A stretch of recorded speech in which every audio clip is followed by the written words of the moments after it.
ಬಹುಶಃ ಇವತ್ತು ನಮ್ಮ ಕೊಳಲ್ಗಿರಿಯಲ್ಲಿ 90 ಎಕರೆ ಜಾಗ ನಮ್ಮದು ಸರ್ಕಾರಿ ಜಾಗ ಉಂಟು. ಅದರಲ್ಲಿ ಇವತ್ತು 9 ಎಕರೆ 90 ಸೆನ್ಸನ್ನು ನಾಯಿ ಶೆಲ್ಟ್ರಿಗೆ ಇಟ್ಟಿದ್ದೇವೆ. ನಮ್ಮ ಉದ್ದೇಶ ಈಗ ಎಲ್ಲರೂ ಮಾತಾಡ್ತಾ ಇದ್ದಾರೆ. ನಾವು ಹೇಳೋದೇನೆಂದರೆ ಇವತ್ತು 3 ಗ್ರಾಮದಲ್ಲಿ ಬೇಕಾದಷ್ಟು ಸಂಘ ಸಂಸ್ಥೆಗಳಿದೆ. ಇವತ್ತು ಒಂದು ನಮಗೆ ಒಳ್ಳೆಯ ಕ್ರೀಡಾಂಗಣ ಇಲ್ಲ. ಇವತ್ತು ಎಷ್ಟೋ ಜನ ಯುವಕರಿದ್ದಾರೆ, ಅವರು ಇವತ್ತು ಒಂದು ಕ್ರಿಕೆಟ್ ಆಗಲಿ ಯಾವುದೇ ಒಂದು ಆಡಬೇಕಾದ್ರೆ ಎಲ್ಲೆಲ್ಲಿ ಹೋಗಿ ಆಡುವಂಥ ಪರಿಸ್ಥಿತಿ ಬಂದಿದೆ. ಇವತ್ತು ಎಷ್ಟೋ ಸಂಘ ಸಂಸ್ಥೆಗಳಿದೆ, ಅವರಿಗೆ ಸರಿಯಾದ ಒಂದು ಸ್ಥಳಾವಕಾಶ ಇಲ್ಲ. ಬಹುಶಃ ಇವತ್ತು ಜಿಲ್ಲಾ ಪ್ರಶಸ್ತಿ, ರಾಜ್ಯ ಪ್ರಶಸ್ತಿ ಬರುವಂಥ ಸಂಘ ಸಂಸ್ಥೆಗಳು ಎಷ್ಟೇ ಇದೆ, ಅವರಿಗೆ ಸರಿಯಾದ ಒಂದು ಸಂಘ ಇಲ್ಲ. ಹಾಗಾಗಿ ನಾವು ಹೇಳೋದಿಷ್ಟೇ, ಜಿಲ್ಲಾಡಳಿತಕ್ಕೆ, ಸರ್ಕಾರಕ್ಕೆ ಒಳ್ಳೆಯದಾಗಿ ಎಲ್ಲರಿಗೂ ಒಂದು ಸಂಘ ಸಂಸ್ಥೆಯವರಿಗೆ ಯಾರೇ ಇಲ್ಲಿ ಒಂದು 2.5 ಸೆನ್ಸ್ ಜಾಗವನ್ನು ಅವರಿಗೆ ಮೀಸಲಿಟ್ಟು ಒಳ್ಳೆಯ ಒಂದು ಆಟದ ಮೈದಾನ ಕೊಟ್ಟು ಒಂದು ಒಳ್ಳೆಯವಾದ ಸುಸಜ್ಜಿತವಾದ ರಂಗಮಂಟಪ ಕೊಟ್ಟರೆ ಖಂಡಿತವಾಗಿ ಅಲ್ಲಿ ಡೆವಲಪ್ ಆಗ್ತದೆ. ಒಳ್ಳೆಯ ಆ ವಸತಿ ಜನಗಳಿಗೆ ಸಾಂಸ್ಕೃತಿಕ ಕಾರ್ಯಕ್ರಮ ಸಿಕ್ಕಿದ ಆಗ್ತದೆ. ಇಂಥ ಕಾರ್ಯಕ್ರಮ ಬಿಡಬೇಕು. ಹಾಗೆ ನಾನೊಂದು ಶಾಲೆಯಲ್ಲಿ ಹತ್ತಿರದ STMC ಅಧ್ಯಕ್ಷನಾಗಿ ಮಾತಾಡೋದು.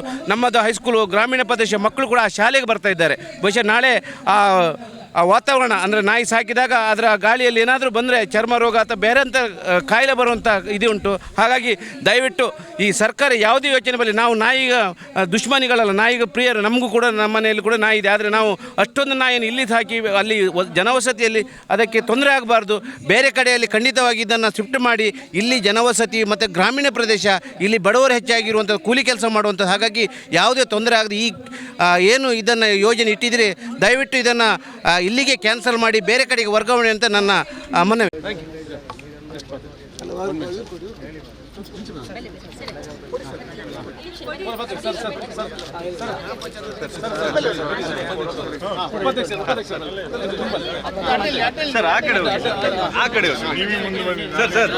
ಸರ್ ಒಂಚೂರು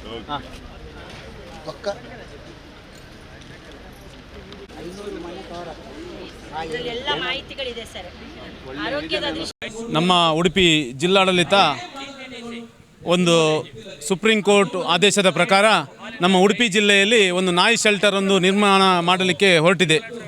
ಅದು ಈಗ ನಮ್ಮ ಉಡುಪಿ ಜಿಲ್ಲೆಯ ಬಹುದೊಡ್ಡ ಜಿಲ್ಲೆಯಾಗಿದ್ದು ಅದಕ್ಕೀಗ ನಮ್ಮ ಭಾಳ ಹತ್ತಿರ ಇರುವ ಒಂದು ಗ್ರಾಮವನ್ನು ನಗರಸಭೆಯವರು ನಿರ್ದೇಶನ ಪ್ರಕಾರ ಉಡುಪಿ ಜಿಲ್ಲಾಡಳಿತ ನಾಮನಿರ್ದೇಶನ ಇದು ಮಾಡಿದೆ.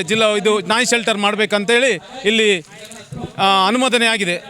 ಇದು ಈಗ ಇಲ್ಲಿ ಸಾರ್ವಜನಿಕ ವಸತಿ ಪ್ರದೇಶ ಇರುವ ಒಂದು ಗ್ರಾಮವಾಗಿರುವುದರಿಂದ ಮತ್ತು 3 ಗ್ರಾಮವು ಇಲ್ಲಿ ಬಹಳ ವೈವಿಧ್ಯಮಯ ಪ್ರದೇಶವಾಗಿರೋದ್ರಿಂದ ಇಲ್ಲಿ ನಾಯಿ ಶೆಲ್ಟರ್ ಬೇಡ ಅಂತೇಳಿ 3 ಗ್ರಾಮದವರು ನಾವು ಖಂಡಿತವಾಗಿ ವಿರೋಧ ಮಾಡಿ ಇವತ್ತು ಒಂದು ಜಿಲ್ಲಾಡಳಿತ 6 ತಾರೀಕಿಗೆ ಈ ಉಡುಪಿ ಜಿಲ್ಲಾ ರಜತಾದ್ರಿಯಲ್ಲಿ ಪ್ರತಿಭಟನೆಯನ್ನು ಹಮ್ಮಿಕೊಂಡಿದ್ದೇವೆ.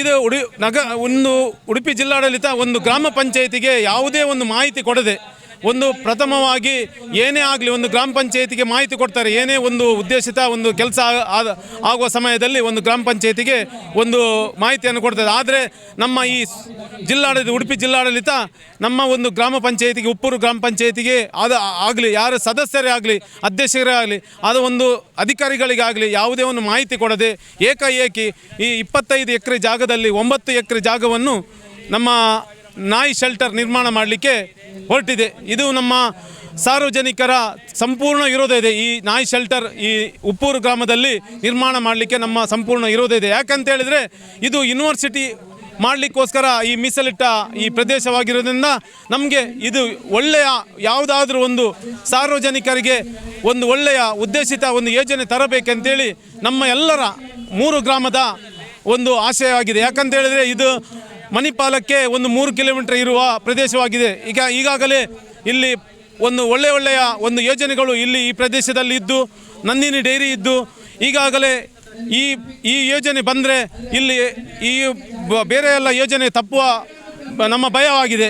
ಈ ಪ್ರದೇಶದಲ್ಲಿ ನಾವು ಒಂದೇ ಮನವಿ, ಜಿಲ್ಲಾಡಳಿತ ಮತ್ತು ಇಲ್ಲಿಯ ಜನಪ್ರತಿನಿಧಿಯವರಿಗೆ ನಾವು ಒಂದೇ ಮನವಿ, ಈ ಯೋಜನೆಯನ್ನು ನಮ್ಮ ಉಡುಪಿ ಜಿಲ್ಲೆಯ ಜನವಸತಿ ಪ್ರದೇಶ ಅಲ್ಲದ ಒಂದು ದೂರದ ಪ್ರದೇಶಕ್ಕೆ ಒಂದು 20 ಕಿಲೋಮೀಟ್ರ್, ಯಾಕಂತ ಹೇಳಿದ್ರೆ ಒಂದು ಪ್ರದೇಶ, ಒಂದು ಜನವಸತಿ ಪ್ರದೇಶ 20 ಕಿಲೋಮೀಟ್ರ್ ಇದ್ದರೆ ಅದು ಆ ಪ್ರದೇಶದ ಒಂದು ದೂರದ ಪ್ರದೇಶಕ್ಕೆ ಇಲ್ಲಿ ನಾವು ಈ ನಿರ್ಮಾಣ ಮಾಡಬೇಕಂತೇಳಿ ನಮ್ಮ ಉಡುಪಿ ಜಿಲ್ಲೆಯ ಪರವಾಗಿ ನಮ್ಮ ಮನವಿ.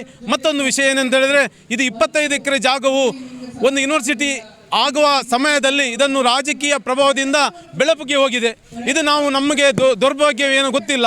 ಈಗಾಗಲೇ ಇದನ್ನು ಇಲ್ಲಿ ಒಂದು ಒಳ್ಳೆಯ ಯೋಜನೆ ತರಬೇಕಂತೇಳಿ ನಮ್ಮೆಲ್ಲರ ಆಶಯ. ಈಗಾಗಲೇ ಈ ಪ್ರತಿಭಟನೆ ಹಮ್ಮಿಕೊಂಡಿದ್ದೇವೆ. ಇದು ಪ್ರಥಮವಾಗಿ ಪ್ರತಿಭಟನೆ. ಇನ್ನು ಮುಂದಿನ ದಿನಗಳಲ್ಲಿ ನಾವು ಇದನ್ನು ಸಾಂಕೇತಿಕವಾಗಿ ನಾವು ಉಗ್ರವಾಗಿ ಮಾಡ್ತೇವೆ ಅಂತೇಳಿ ನಮ್ಮೆಲ್ಲರ ಮನವಿ.